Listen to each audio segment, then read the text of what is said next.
Pick up their phone or tablet or Twitter and read the scores and news and sports.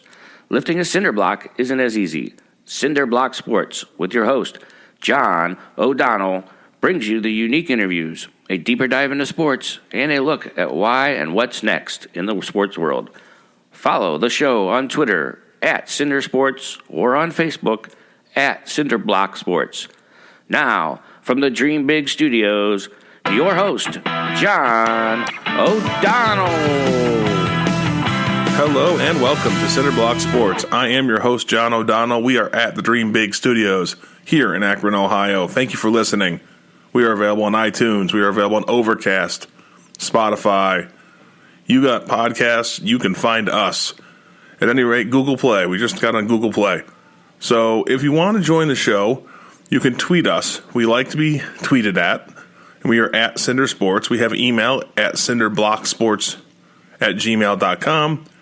And of course, we're on Facebook at Cinder Block Sports. All that to say, I want you to be part of this show, both in terms of content. Give me your ideas. We throw surveys out there. We'd love to know what you think. And also in terms of reviewing me and the show and its content. If you've listened to this show, you know I'm not about being a news desk. I'm not going to repeat the scores, the statistics, the standings. No, I'm looking for good interviews. I'm looking to bring in some interesting perspectives. I'm going to give you my perspective. And hopefully, if you participate through, like I said, Twitter, email, what have you, we can get everybody's thoughts involved and make this show better. So let's get started. Definitely a week where we're going in a direction I didn't think I was going to go. Most of you probably know I'm a Syracuse sports fan, and the Jim Boeheim story, of course, jumped out of nowhere on Wednesday night. That is going to be a part of this show, and I have some thoughts on that, and I'll actually use that to compare how Kyrie Irving and Kevin Durant are handling the media in what I'm going to label uncomfortable situations. Let's be clear, I'm not comparing the death of Mr. Jimenez, the tragedy that was, to the difficult situations that face Kevin Durant and Kyrie Irving, and difficult being in air quotes. The situations aren't difficult for the average person, but they're uncomfortable for Mr. Durant and Mr. Irving. And I think comparing how Jim Boeheim and maybe even Mike Krzyzewski handled the Jimenez situation can shed some light on how poorly Mr. Durant and Kyrie Irving are handling their situations. So there's that. We do have a pretty heavy Syracuse show anyway. Brent Axe of Syracuse.com. He's also on Syracuse ESPN radio, and he hosts a really great podcast called Stick to Syracuse, which ventures outside of sports and gets into things like local government. He had the Syracuse mayor on. I know he's had the owner of Dinosaur Barbecue, which if you've ever had a chance to have Dinosaur Barbecue, either at one of its locations or a lot of stores sell their products, you need to give it a chance. It will change your barbecuing life. I also want to give you my thoughts on the Underwear Olympics that are the NFL Combine that's going on, and most specifically about Kyler Murray and exactly what it means that he measured at 5'10 and 1/8 versus the 5'9 that we expected, and how is it that he actually measured bigger than was listed in his college program, something that never happens. So let's get started. And we're going to get the show started with Robert Kraft. This was another nugget of news that jumped in our laps on Friday, I believe, and none of us could have seen this coming, I don't think. I think most people were surprised that Robert Kraft, the 77-year-old owner of the New England Patriots, was arrested for solicitation of prostitution in Jupiter, Florida. And what makes the story more salacious or more headline-grabbing and potentially tragic, really, is that prosecutors are alleging that this is part of a sex trafficking ring. If you're following the local news or national news or world news, you know that sex trafficking is one of those things that's getting a lot more attention lately because it's being exposed. Not necessarily because it's happening more or less, but because we're hearing more about it. Victims are being much braver. Authorities are being much more vigilant. And these sex trafficking rings are being exposed. And that is a good thing. That is a great thing. Exposing these rings and ending, to what extent possible, human trafficking is of utmost importance. It's akin to slavery. It is horrible and needs to stop. So it's good that the FBI and the organizations involved are cracking down on this. It is, I guess, unfortunate that Robert Kraft got brought up into this, but look, he's a grown man. He's an adult. He made a decision to allegedly pay for sex acts, and let's be clear, there's no allegations that he was aware of or involved in any human trafficking. So what will probably happen is he'll plead guilty to the small crime, relatively small crime, that he's been accused of. He'll get a plea bargain and a slap on the wrist from authorities. What I really want to do is move it into kind of the sports context. What's going to happen to him as an owner of an NFL football team? The NFL is in a really tricky spot. They are struggling to get discipline correct at the player level and to the extent that it happens at the owner level. We've had two recent examples. About 7-8 years ago, Jim Irsay, owner of the Indianapolis Colts, pled guilty to driving under the influence of prescription pills and really put his life and other innocent people's lives at risk. For that, he was fined and suspended for a few games.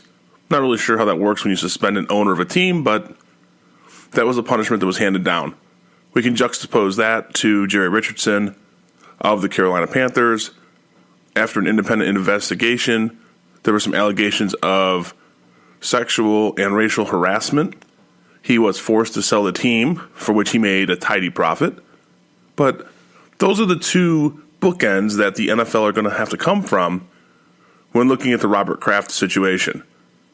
Again, I think he's guilty of solicitation, of paying for a prostitute to perform a sex act. I don't know that that means he needs to lose his team. In fact, I'd say it does not mean he needs to lose his team. But the tarnish on the shield is the connection of that act to the broader issue of human trafficking. I think Robert Kraft will have to make a generous donation to some organization that provides relief for human trafficking or to some women's rights organization. And I don't mean that in a patronizing or wholly symbolic way. I think Robert Kraft probably strongly believes against human trafficking, and I think he'll be welcome to being involved in that fight, especially if it helps him overcome the issues that he's facing legally for allegedly involving himself in this prostitution ring. But again, the NFL is struggling not only with the owners, but now with the players. We talked about Kareem Hunt, the domestic violence issue. You know how strongly I came down on Kareem Hunt and on Adrian Peterson and on those issues. And look, if Robert Kraft was involved in this human trafficking ring, you kick him out of the league, you throw him in jail, and you throw away the key. But I really do think this is a lonely old man who paid for sexual acts, and the establishment that he went to was involved in some horrific things. I'm sure he'll cooperate to the utmost of his ability, try to get the egg off of his face, and I'm pretty sure the NFL will probably hit him with a 6 to 8 game suspension, a hefty fine, and again, some contribution to some reputable organization that can help in this fight. Next, we're going to look at the awful events of Wednesday night that involved Syracuse head coach Jim Boeheim and Jorge Jimenez in Syracuse, New York. To set the scene, Jim Boeheim, who is a coach of the Syracuse Orange men's basketball team, struck and killed Mr. Jimenez as he was outside of a vehicle that he was a passenger in and had been involved in a collision due to the icy roads in central New York on Wednesday night. I had a lot of reactions to this, in part because I am a Syracuse fan and I have a soft spot for Jim Boeheim in my sports fandom, but more importantly, as a human, you just feel so bad for the family of Mr. Jimenez. And, you know, as you look back on this, the first reaction you really have to have is the impact that permanent mistakes have on our lives. I'm assuming that Jesus or no member of the Holy Trinity is listening to this podcast. As a result, we've all made mistakes. It's a part of life, and it's part of what builds our character. Without them, we just don't become the people we are. When we don't study for a test, we get a bad grade. We learn from that, and we get better. When we as husbands or wives make our spouse mad, we sleep on the couch, and next time we pick up our underwear. As a male athlete, if you forget to put your cup on and you take one to the twig and berries, you talk an octave higher for about a week, and next time you make sure you are fully equipped. But one thing my mom taught me in life was to avoid the permanent mistakes. Drugs, violence, going to jail, that kind of stuff alters your life forever. And those are the things you can control. Those are the choices we make. There are so many other permanent mistakes or accidents, which are a different kind of mistake, an unintentional one. I have been so lucky in life. I've never experienced what Jim Boeheim or so many other people have dealt with. Following Syracuse's loss to Duke on Saturday, this was Jim Boeheim's response on the impact that this incident will have on him. It's an unimaginable situation. I just can't describe the feelings have had since Wednesday night.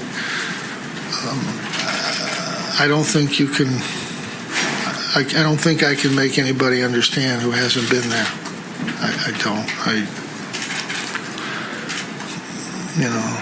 This is something that's there, forever for me, and it's one of those.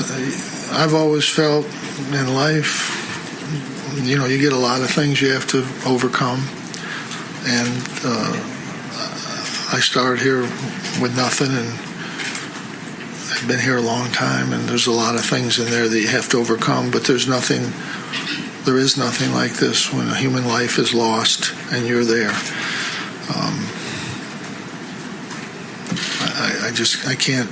I can't describe it to you. I've talked to many people who have been in that situation, and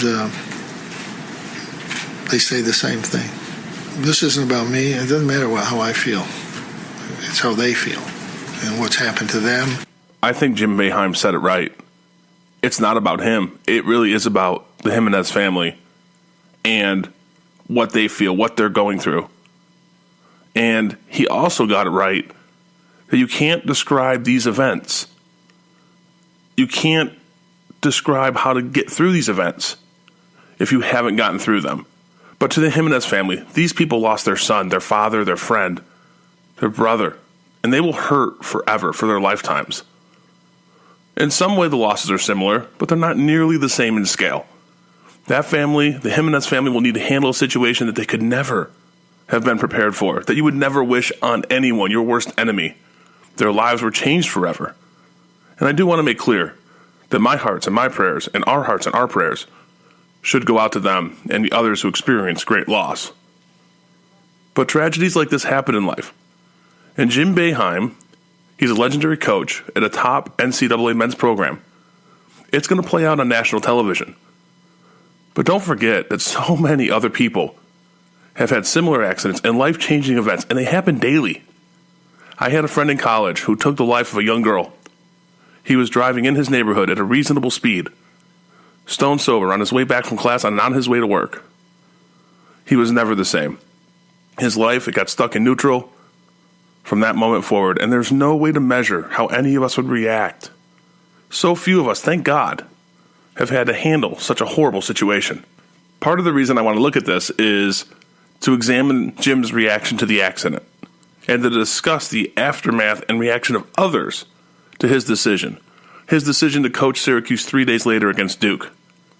No one on either side of this tragedy should have to justify their reaction. We are free, they are free, to react to these situations in the way they deem appropriate, the way they need to do it.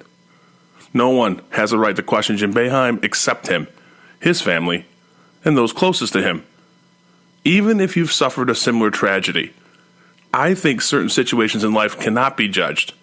Even if you have had similar experiences, even if you have traveled a similar path.